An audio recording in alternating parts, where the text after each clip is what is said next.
नाही, सत्ता जोपर्यंत त्याचं सगळं सामान खोली बाहेर काढत नाहीस ना, तोपर्यंत माझी खोली मला माझी वाटणारच नाही. माझी जागा घ्यायला बघत होतास काय आर्यन?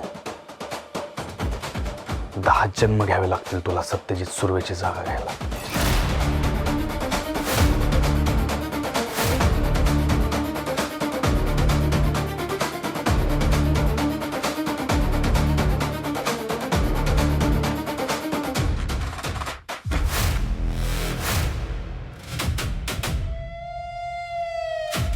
सुर्वे,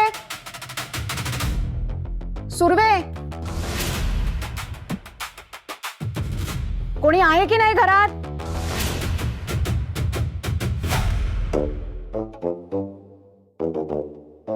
मम्मी, ही बया कशाला आली असेल परत इथं? अगं तो आरण सापडला असेल ना. थांब विचारू कशाला. चला चला.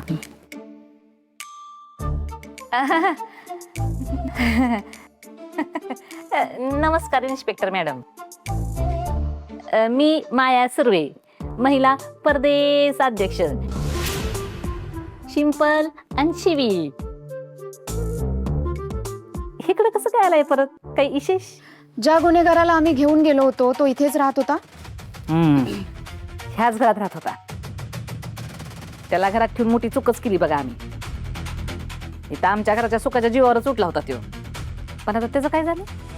तो ज्या खोलीत राहत होता त्या खोलीची झडती घ्यायची. झडती का? नाही म्हणजे परत इकडे नाही आला तो. त्याच्या बाबतीत काही पुरावे सापडत आहेत का हे बघायचंय, म्हणून त्याच्या खोलीची झडती घ्यायची. Jadhav, yes madam. Search warrant. Warrant आणलंय. हुशार आहेत मॅडम.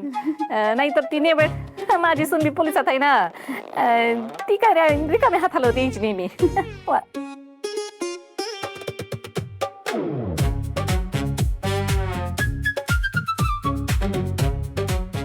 आय होप तुम्ही मला त्याची खोली दाखवताय. हा हा, खूप hope. Yes yes. Go go पायऱ्या, सरळ, ऑन, राईट. हेतून सरळून उजवीकडे असं म्हणायचंय त्यांना. तीच तीच. Jadhav, follow me. मम्मी म्हणत होते मी तुम्हाला त्या आर्यनला इथं घरात ठेवून घेऊ नका म्हणून. कवा मला इथे कसत नाही. नव्हतं म्हणलं होय. मनात म्हणले असं.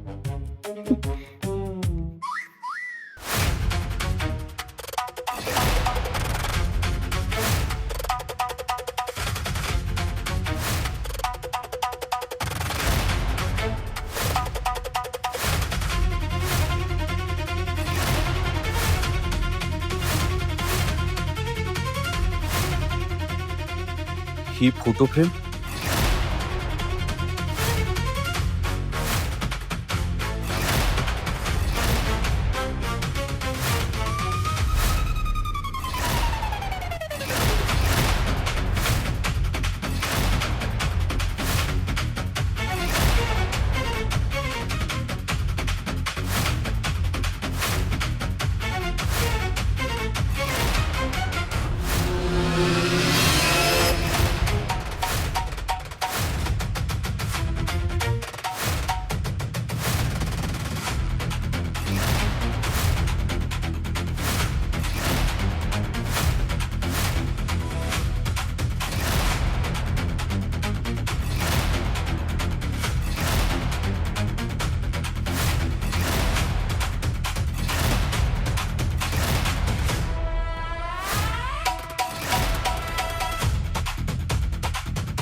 मॅडम, तुम्ही इथं?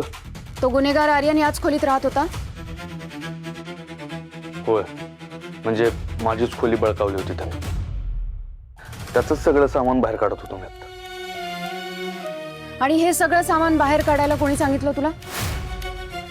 पोलिसांची परवानगी घेतली? परवानगी कशाला? गुन्हेगाराच्या कुठल्याही वस्तूला हात लावायचा नसतो, साधं बेसिकही माहिती नाही तुला?